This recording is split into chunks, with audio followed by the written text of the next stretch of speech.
So case number one, 62-year-old female, status post-fall. She's tiny. She's 4'8", she's 90 pounds, severe osteoporosis on medications, vertical medial malfracture, transverse tibular fracture. I'll guarantee you, if you break out the distal tibial plafond tray, you'll immediately put it away. There's no way that's going to fit on this lady. It's going to be basically poking right against her skin.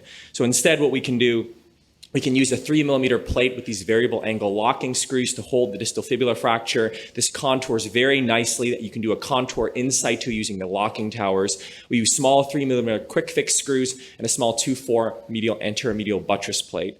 So this type of fixation, very low profile on her, very flexible, less bulky. So I can truly contour all of these plates directly onto her bone.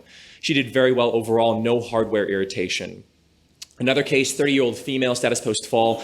If you look at the geometry of this fracture, how low it is, how small it is, and how thin this patient was.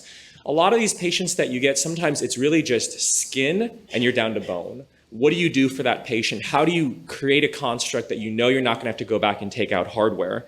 So again, what we did is we pulled out the 3mm plate, 2-4 plate, and the 3mm quick fix screws. This configuration has kind of been my go-to, and some of the times you don't find out until you're in the case that you're going to need to do this. So having the CFS tray on the back table ready at any given times can really, really help you quite a bit, rather than just biting the bullet and saying, well, I guess I'll just put in this 1/3 tubular and make it work, because honestly, even a 1/3 tubular can be too big.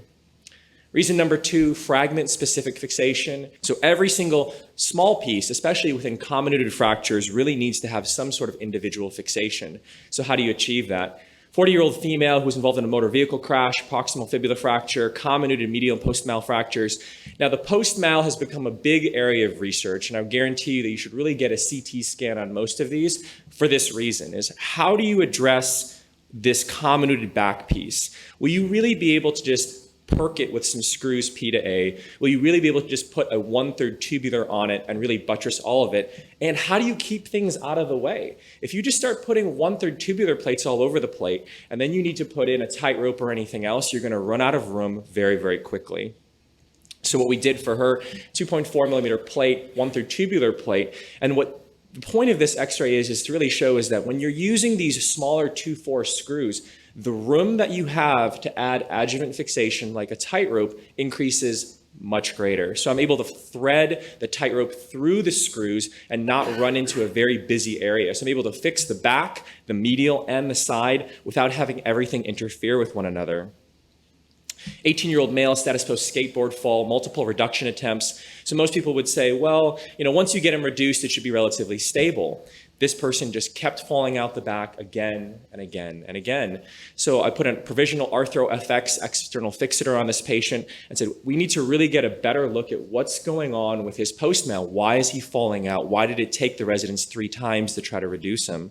So it doesn't look like much on that lateral. It looks like a small little piece. Probably just leave it alone. It's under 25%. But that unstable posterior subluxation dislocation should really speak volumes to you. So you get a CT scan, and there's this weird rim fracture. So I think we're becoming much more savvy and much more attentive at paying attention to these types of things need to get fixed. If you leave him alone and you just fix the fibula, he's probably going to fall out the back and get early arthritis, if not dislocate again.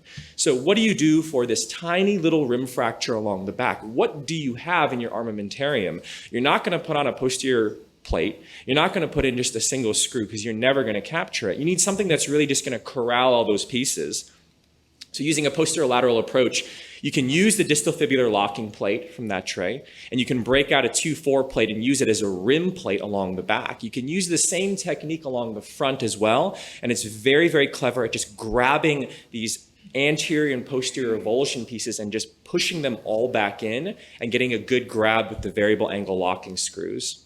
So what do you do for something like this? 52-year-old male, MVC.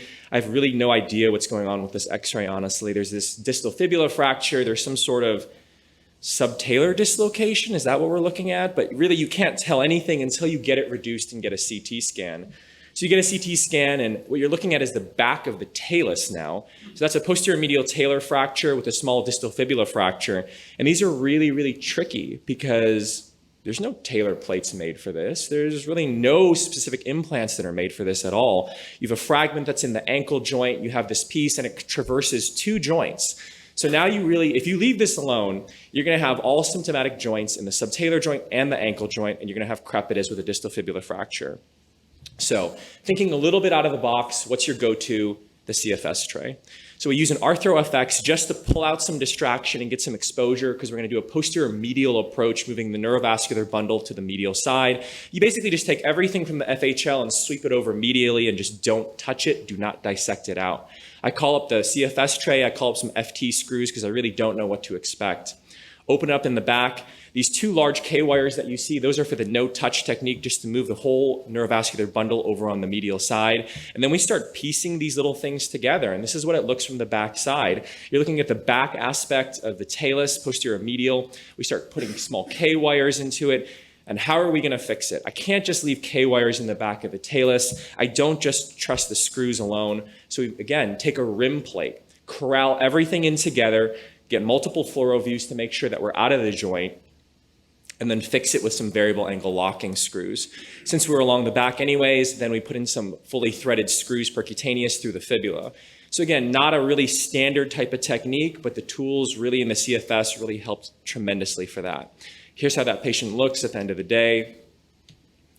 Last case, 22-year-old male, status post rock climbing fall, displaced talar neck fracture, extension into the talar body. I don't believe that you can just treat these purely with screws.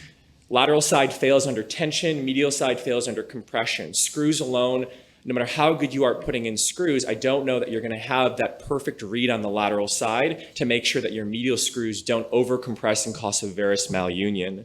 So we do a dual incision approach, start enterolaterally, take one of those 2-4 plates and contour it along the neck of the talus, fire in the screws, variable angle locking all the way into the back to hold positionally, and then some fully threaded screws along the anterior medial side. So a wonderful plate for this because it's incredibly flexible, and with the variable angle locking options that you have, you can get very solid fixation, even in an area of bad comminution. That patient did well and was back to rock climbing, and here's how he looks at 4 months.